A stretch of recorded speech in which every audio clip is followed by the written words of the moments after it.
and I ideated one and done wearables, which is a portable recovery sleeve, recovery wearable sleeve that compresses automatically.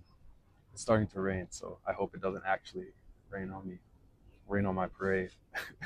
But yeah, it compresses automatically, and it's for athletes who have busy schedules, like college athletes, student athletes, for them to go on the go and be able to be able to recover, excuse me, while being either traveling from game to game. Game to from class to practice to game to wherever you need to go that you don't have, the normal recovery training room, the normal recovery equipment that you need. Um, it's more of like a portable solution for that. And I also thought, like, when I was going through my athletic um, career days, that I wish I had something like that to help me recover, because I was also trying to get a science degree, and that's not an easy feat by any means. So it took up a lot of my time, and I wasn't able to recover as sufficiently as I could have. And I think that's what led to my injury, because recovery is 50% of the game as training is. And I focused a lot on training and not enough on recovery. And that's how I led to my injury, I think, or I believe. But let's move on from passion project to business. That's my introduction to one day. I got to figure out how to get that in 1 minute and 30 seconds. All right. So while I was already, a little bit into one day, I got to the point where my mentor had to move on to different things, bigger things, honestly. And she had to leave the program. Um, so I got matched with a new mentor, and he uh, also was very prestigious and still is accomplishing. Congratulations. I'm still not going to name drop because I'm going to post this on YouTube, but congratulations. Um, Honestly, when the time comes, I will be name dropping, but I don't know if I can do that yet. I probably can, but it doesn't really matter. But I don't know if they would like me to do that, so I'm just not gonna do it. Um, but yeah, he inspired me as well to continue with this wearable tech business. I kept going, kept going. He was guiding me. He had a lot of connections. He introduced me to a sweet lady that was hosting an event in New York that I got invited to, accepted into. So I traveled to New York in September of 2025 for this wearable tech conference. Um, and it was all about AI and wearable technology and startups, and literally exactly what I was doing. So it's like, throw me a lob and I'll dunk it. Like, just, but I'm not playing basketball anymore. Remember that. So, but um, I went to this tech conference 2025 September, and it was great. It was very inspiring, but it really opened my eyes, bro, on this wearable tech or tech business thing, bro. This whole thing is very in depth, very, I don't even know how to explain it, but the reality of it is it's about a decade long of work, capital heavy, and that conference I went to just confirmed that I wasn't ready, bro. I wasn't ready yet. I wasn't ready yet. So I put that to the side. Um, and as my mentor uh, kind of advised me, like, it wasn't like the best thing. But now that I think about it, it wasn't even the same mentor.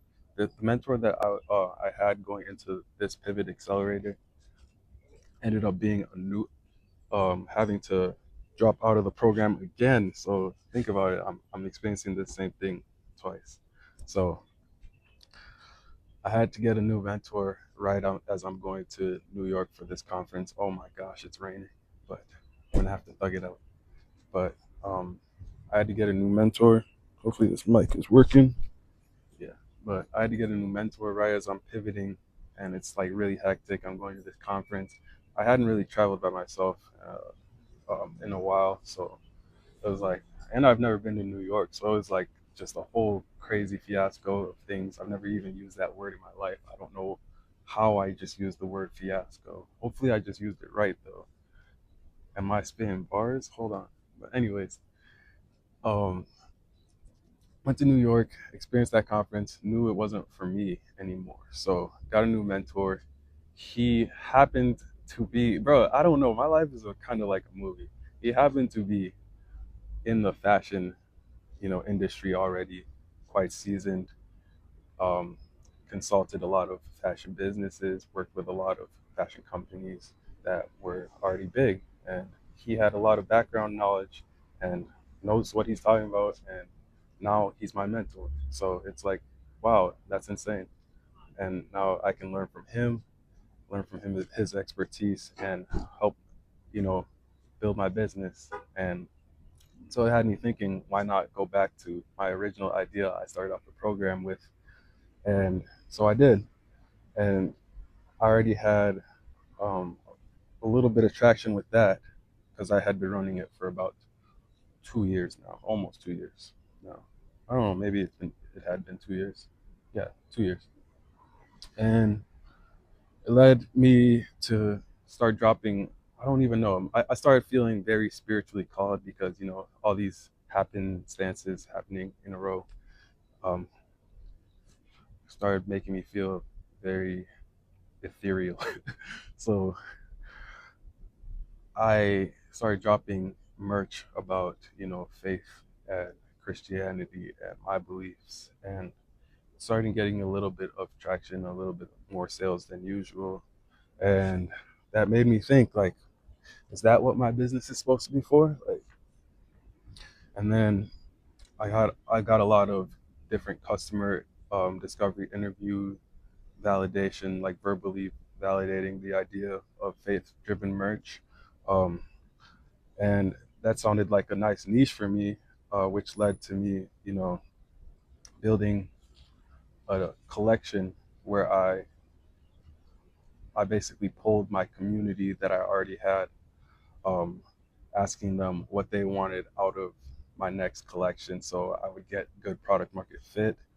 Um, if you're not an entrepreneur, that's basically just having a product that has a customer base for it. It's pretty self-explanatory, but um, yeah. So basically, they were helping me out to do that as easy as possible. Basically, spoon feeding me information. I thank my community for that, um, and I still have the data to use to build my next collection. Excuse me. So this led me to thinking, like, yeah, what's my true north? Since now I found my niche for my business, I know what I want to do. I know where I want to take it, and I have examples. I have competitors, that I can emanate or you know model my business after. And so I created True North, which as a part of the 1 day program, one of my assignments. So it's basically talking about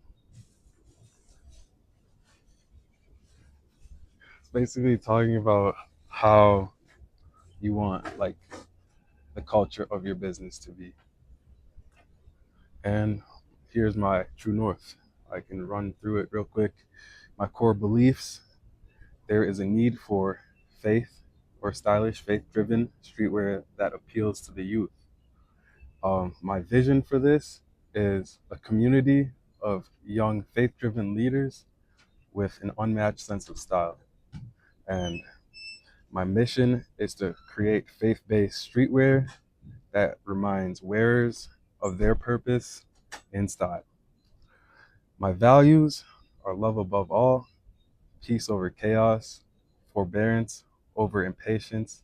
And forbearance is like, long suffering, being able to be patient, withstand a lot. Self control over impulsiveness.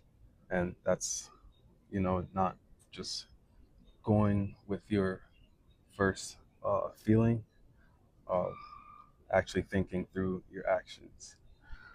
And then my principles are stewardship over ownership, which is more like, you're given a gift from God to use it wisely.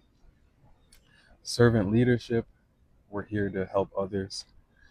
Diligence and excellence, generosity and community impact, and ethical operations. Obviously, as a businessman, I want my employees or whoever I'm working with to feel like I'm not mistreating them. That makes sense. But the problem here that I wanted to solve, young believers are forced to choose between faith they can see and style they can actually want to wear. Like they can choose between a shirt that has Christian wording on it or scripture on it, verses on it, but it doesn't really look good. And that's the trade off that they have to make between looking good and expressing their faith. And that's just a problem that should not exist. So the market forces um, a false choice, faith that looks corny or style that says nothing.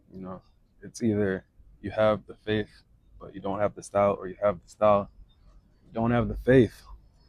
Um, some of them are corny or overt, cheesy branding. Um, and I think people want more subtle, tasteful faith designs instead of like cheesy gift shop merch. Style without substance. Now it's the opposite of what I just said. They got nice style, but they're missing the messaging, the purpose woven into the clothing, and that just doesn't resonate enough with the people who are looking for this type of merch. And there's no everyday options, so like blanks or very minimalistic style clothing that also has deep rooted messaging intertwined with it, that looks good, that's comfortable. And that's where we come in. What we heard across 6 different customer discovery interviews from our brand followers, so people who already followed my Instagram business account, um, they're faith forward, everyday, and authentic.